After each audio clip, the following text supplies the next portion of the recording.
Okay, so I think I'm on. So, good evening. I am Rachel from Pet Peeves, and I'm a professional member of the APBC,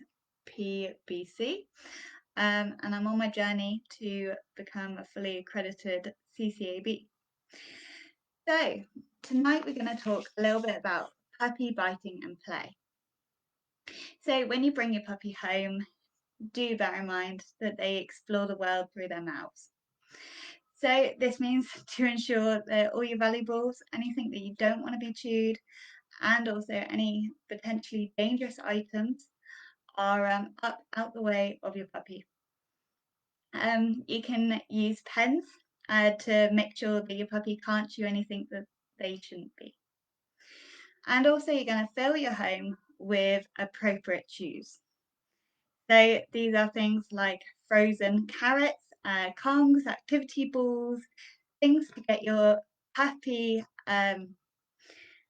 active. So we've got to provide an outlet for the chewing behaviour because the chewing releases endorphins that makes your puppy feel really good. And also we've got to bear in mind that they are teething, and also around 6 to 7 months you might see more puppy chewing because their teeth are actually settling into their jawbone, which can be a bit uncomfortable, and they like to ease this discomfort by chewing. So also when we have when we have a bitey puppy, we like to look at the routine. So we would like to see a balanced routine of both physical and mental activity for your puppy. So we're pretty good at the physical activity side of things. So taking your puppy for a nice walk. However, when we take them for a walk, they do tend to release endorphins, and also if we're throwing that ball for them, it can be quite high adrenaline. So we want to make sure that our puppy's not overly aroused. So we want to fill their day with calming enrichment. So things that they can do, so like a Kong or even a licky mat. So something that they have to sit down and think about and then be a little bit calmer. So this ensures that they're not over aroused as well, because that can lead to puppy biting. So when we look at playing with a puppy, we tend to think very much of very short toys, very hard toys. So when they're biting us, we tend to kind of give them a hard, short toy, give it to them, and then as soon as we've given it to them, they might chew on it for a little bit, and then they come back and bite us. Now, that's because they're not biting because they're teething. They're biting because they actually want to play with us.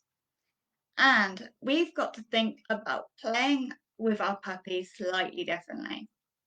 So when we look at puppy play, we like toys that are soft enough and fluffy, so that they can bite quite happily on these sort of toys, but there's a long handle so that we can keep animating the play. And also we can work a little bit of patience into the game. Hello. So getting our dog to wait and drop, and those are all going to be really helpful behaviours in in adult life. So Sunny is trying to play with me right now. Perfect. Oh, I think I've got a question. So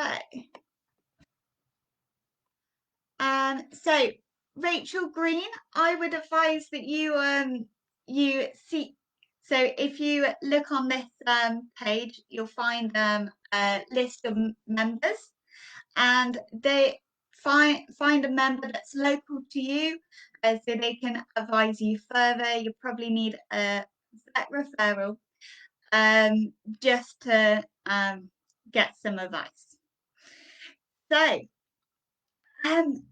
now, when we play with our puppies, we want to keep the play going.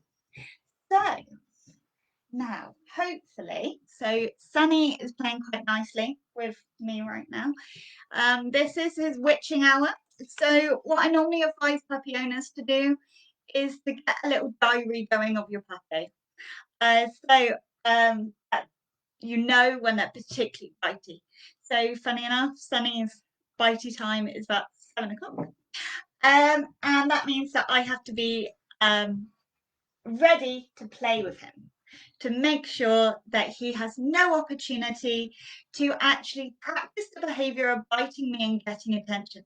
Because obviously if he gets, if he bites me and I then play with him, we could get into a cycle. So it's always better to actually play with your puppy before they actually ask you to, so that you get a dog that then waits for you to play with them, rather than one that keeps asking you. So if I just point you down a minute, hopefully you can see Sunny. Sunny, come.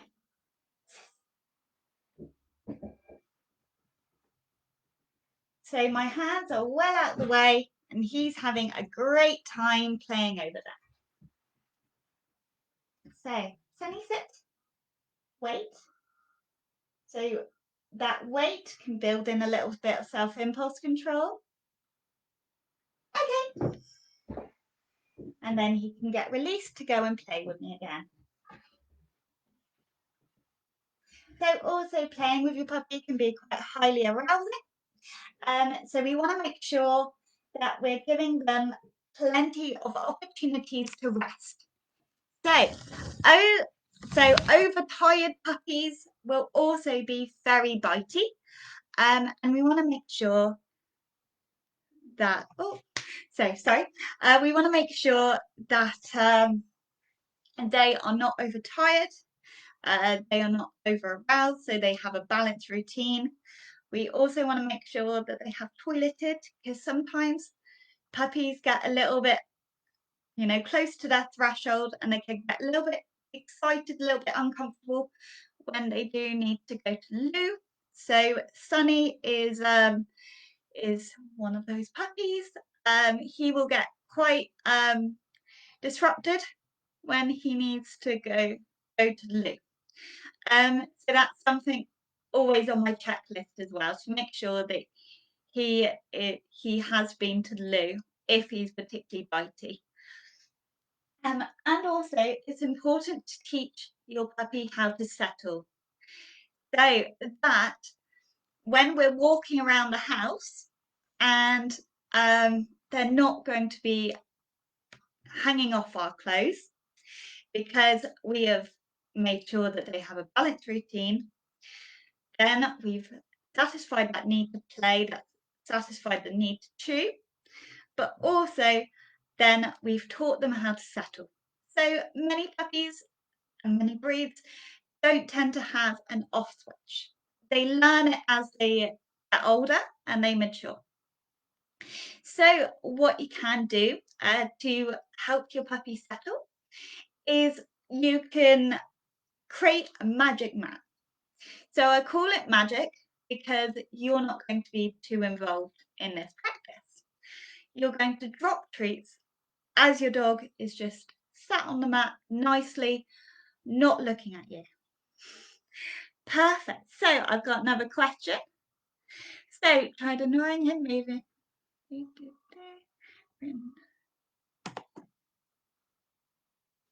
Bless you. So yes, Kaz, a nice routine would help you out there. And when we ignore them, and when we kind of try and move them away and we're really frustrated, sometimes it can frustrate them as well. And then they get a little bit harder because they're just really trying to say to you, I want to play. they don't have hands to, you know, hold your hand and drag you off to play. So unfortunately, they use their mouths, which with their needle teeth, it can be a bit uncomfortable. But yeah, definitely get a better routine, get a good routine in, and also play before that he feels the need to ask you. So now, so when we're looking at settle, so we want something that is a little bit lower value treats. So maybe that kibble. So if you've got a very excitable dog, and they love, you know, food, adding food into your settle can be quite motivating for them. So they think, actually, yeah, I might as well do that now. So what I start off with is rolling out your mat. So, well, Sunny is actually on his mat at the moment. So if I move you just so that you can see Sunny on his mat nicely, like he does when I work. So now he has learnt nicely that mat, whenever that mat comes out, it means to go and settle. So yeah, good boy. And also, as you can see on the floor, we have got an antler, but we've also got different things for him to chew. And I've also got Holy Ball right in the corner for him as well. So if I can get him to play, good. Yeah. Sunny, drop it. Good boy. Wait.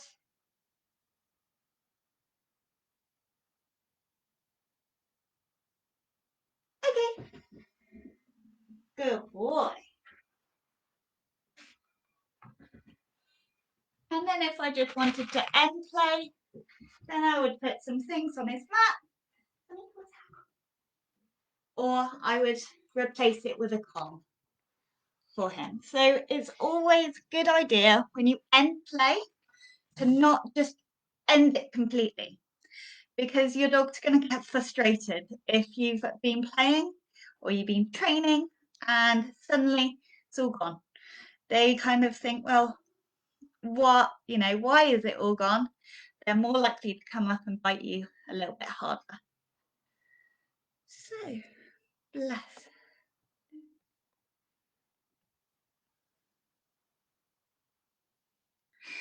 So also when we look into enrichment activities, so the more calming the activity, the better.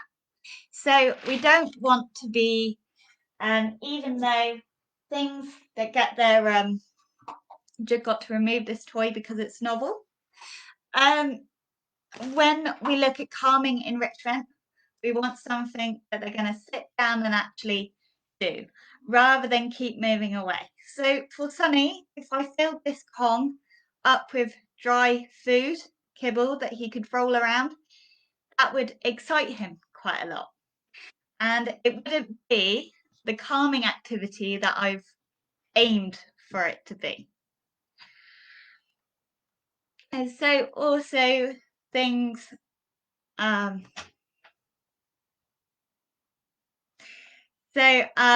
there's quite a few, like if you look online, there's quite a few nice little recipes that include natural yogurt and different fruit to put into your dog's Kong.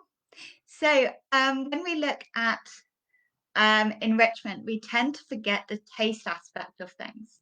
And that can be quite a good way to enrich your dog without exciting them too much, by giving them different, obviously safe things, but different things that they can be, that they can taste. Because we forget that as one of the senses that we can use to enrich them. Now, also onto the toy again. So when you have your long toy, so it doesn't have to be a specific toy, a specific dog toy as such. It could be ripped up towels, knotted all together to make a really long line.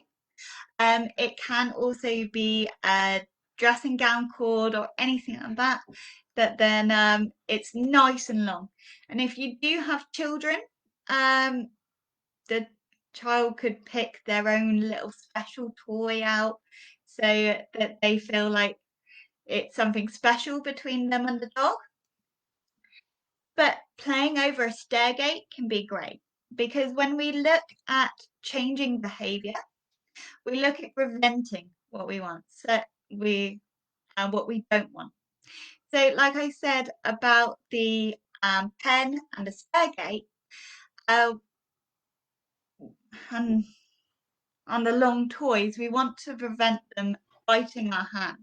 Now, a stairgate can be a great way to play over the stairgate, making sure that they're not coming too close and they only have access to the toy that is in front of them. I'm just checking if I've got any. Perfect. Good boy. And so Sunny's nicely just sat here with me. So I thought I'll before he starts biting me, then I will get out that toy.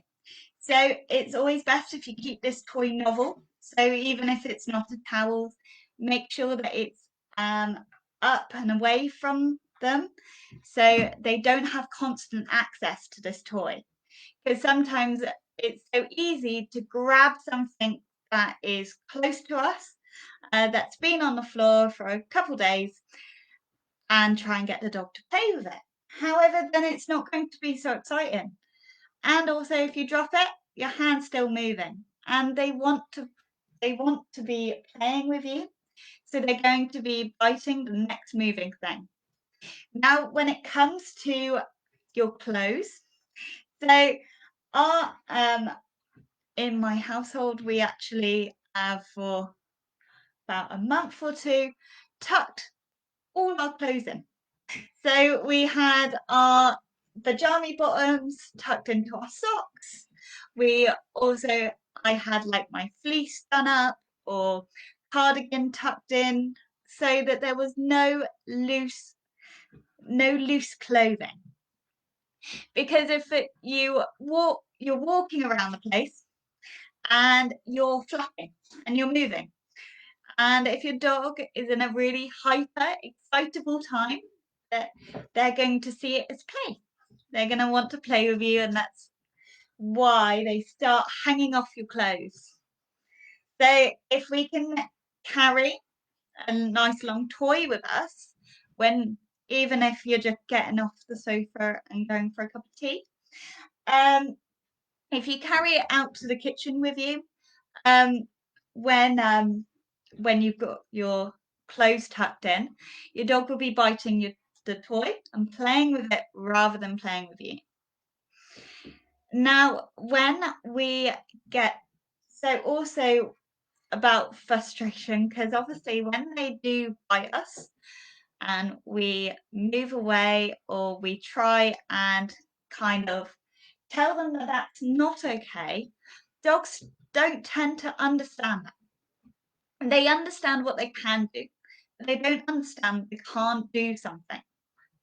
So if I told Sunny no, that is, what am I telling him? To him, nothing. I'm not telling him what he can do. So if he was biting me and I was saying no and ow, it wouldn't be telling him what I want him to do. And he might even mistake that as attention. And he might think, well, actually, this is great. If I'm biting my mum and she's telling me no and owing at me and everything, great. Ideal. I'll keep playing with her because she's being interesting. Or even if you do have a timid puppy, saying ow quite, sharply can be quite a shock to them. And they think, well, what's happened? And they might not be so willing to engage with you. So what we want to do is teach them what they can do instead.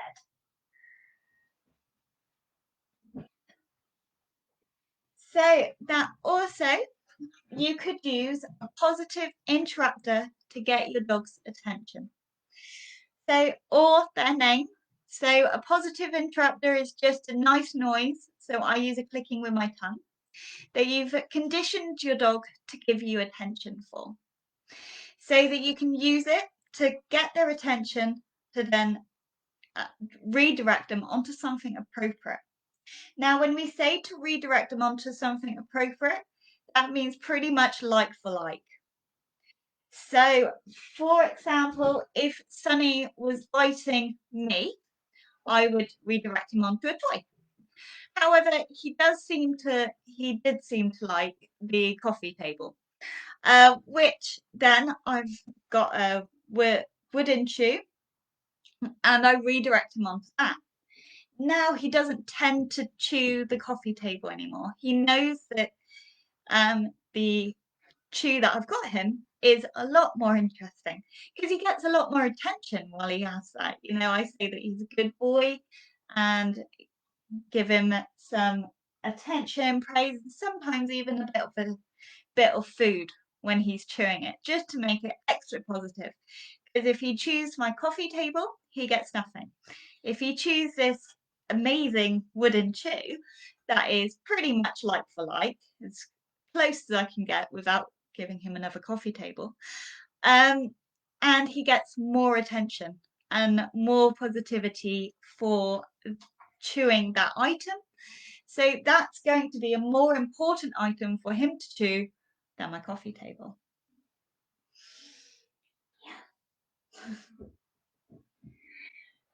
So when we also, so puppies also do, they can bite because we haven't noticed signals from them.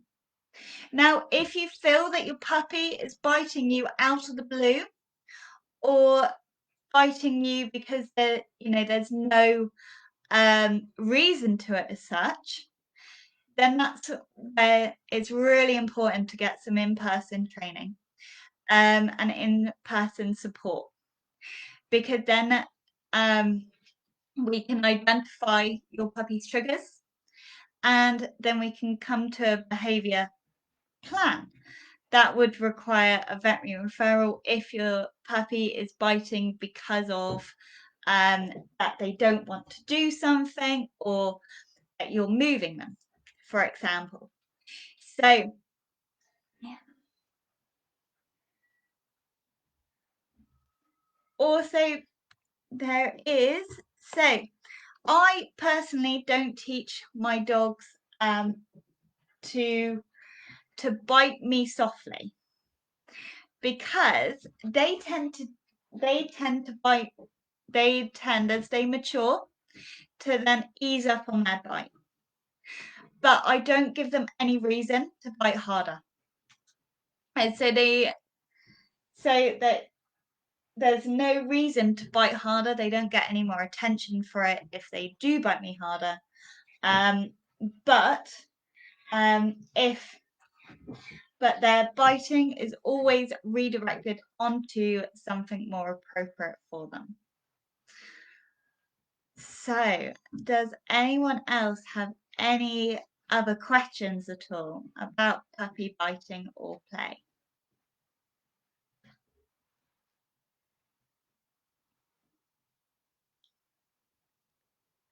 Yes, you can. So, I'll have to, yes, so you can get them at pet shops, and also there is some places online that you can do them DIY, or even there are some shops that also do them handmade for you. That's really good to hear, Sarah. That she rarely bites you. Oh, bless her. So when it comes to putting on her coat, then that's something that obviously she's not too keen about, bless her. But that would be another video. And also it might be good to get some in-person support for you. But Sunny's really pulling me now. So that you guys can get that coat on. But it's about really slow introductions. So don't, and some dogs can be sensitive to touch. So it's about socializing her to a bit of handling as well. So that she's a little bit more not aversive to your touch, if that makes sense.